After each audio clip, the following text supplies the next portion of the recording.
وعلیکم السلام ورحمۃ اللہ۔ دیکھیے، یہ ابھی میں نے ویڈیو بھی سن لیا پورا، اور ان لوگوں کی کتابیں بھی میں نے پڑھی ہیں، ابن تیمیہ کی پڑھی ہیں، دوسرے ایک ابن تیمیہ نہیں، پوری زمین ابن تیمیہ سے بھر جائے تو اللہ کی کتاب کو پھر بھی اوپر رکھا جائے گا۔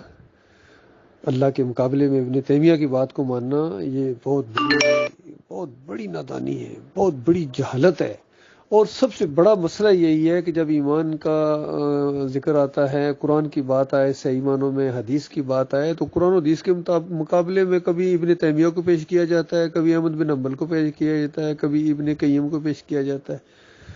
اب انہوں نے اگر قرآن کے خلاف عقیدہ بنایا ہے، اور پوری دنیا مانتی ہے کہ انہوں نے بنایا ہے، جس طرح آپ کے استاد کہہ رہے ہیں، ظاہری بات اس کو دلیل پکڑ رہے ہیں، تو یہ دلیل تو نہیں بنتی ہے، بلکہ یہ ثبوت ہے اس بات کا کہ یہ وہ لوگ ہیں جنہوں نے قبر پرستی کی بیج بوئے تھے، اور آج جو پوری دنیا میں قبر پرستی ہو رہی ہے وہ انہی کی وجہ سے ہو رہی ہے۔ یہ اصل مجرم ہے۔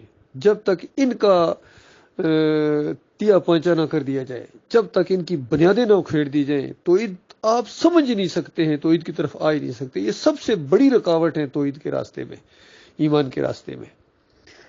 یہ مسئلہ ہے میرے پیارے بھائی۔ اصل میں جس طرح یاد ہے آپ کو، کلاس میں جیسی بات آتی ہے وہ پہلے سے زبان پہ چڑھا ہوا ہے، رواج یہ ہے، لوگ ایسے پہلے سے ہم نے یہ دماغوں میں گھسا ہوا ہے، تب یہ وہ مخرج نہیں صحیح ہو رہا۔ جس طرح آگے سے کہتے ہیں نا، استاد کہتے ہیں کہ بھائی وہ پہلے سے چڑھا ہوا اس کو ٹھیک کرو، وہ غلط چڑھا ہوا ہے۔ اسی طریقے سے ان لوگوں کی جو ہمارے دماغوں کے اوپر رعب چھائے ہوئے ہیں نا، شیخ الاسلام فلاں، اسلام کا حلیہ بگاڑ دیا انہوں نے، پوری دنیا میں ذلت اور خواری رکنے کا نام نہیں لے رہی ہے، دعائیں قبول نہیں ہو رہی ہیں، اور سر بلند ہونے کی بجائے جھکتے چلے جا رہے ہیں۔ اس کی یہ وجہ ہے کہ انہوں نے توحید کے ساتھ کھیل کھیلا ہے، اور بڑی بڑی پگڑیاں ہیں۔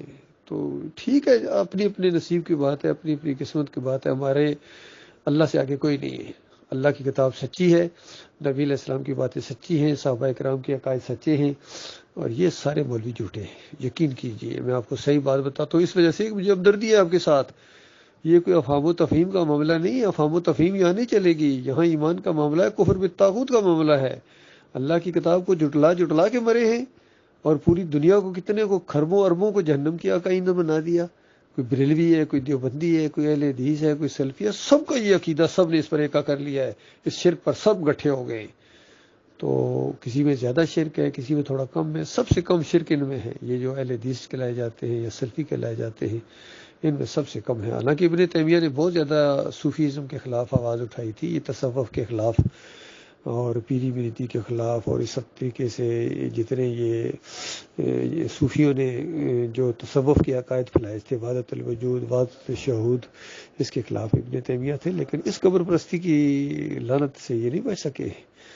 ادھر انہوں نے اس شجر خبیثہ کو وہ ہوا دی ہے، پانی دیا ہے، اور دوسرے شجر خبیثہ کو کاٹا ہے انہوں نے۔ تو بتائیے کہاں جائیں، کدھر جائیں؟ جس جگہ جاؤ گے یہی معاملہ ملے گا۔ اب کیا کریں بتائیے، آپ بتائیں کیا کریں۔